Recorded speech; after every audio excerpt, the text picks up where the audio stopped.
शिक्षिका चंद्रपूर।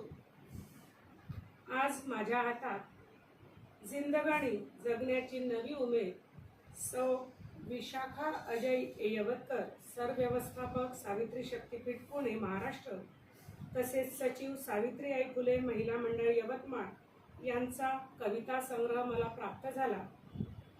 आणि या कविता संग्रहाबद्दल सांगायचं म्हणजे विशाखाताईने जीवनातील आनंद, वेदना, प्रेम, नाती यांचा सुरेल संगम या कविता संग्रहात साधलेला आहे। सर्वप्रथम कविता संग्रह प्रकाशित झाल्याबद्दल विशाखाचे खूप खूप अभिनंदन आणि पुढील कार्यास शुभेच्छा। या कविता संग्रहामध्ये आई, मोगरा, मैत्री, माणूस, बाप, एक आठवण अशा अनेक कविता तिने लिहिलेल्या आहेत। त्यात माझ्या मनाला भावलेली एक आठवण ही कविता, कारण या कवितेत दुरावलेली नाती, गतकाळ, वर्तमान काळ यातील दरी विशाखाने अत्यंत सुरेख पद्धतीने साकारलेली आहे। खरोखरच एक आठवण ही कविता खरंच आठवणीत राहण्यासारखी आहे।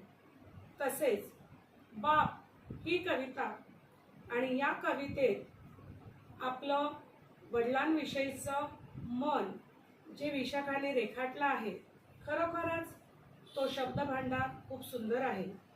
आयुष्याला कलाटणी देणारा खात्रीशीर रस्ता असं बापाबद्दल केलेलं वर्णन खरोखरच त्या कवितेला समर्पक आहे।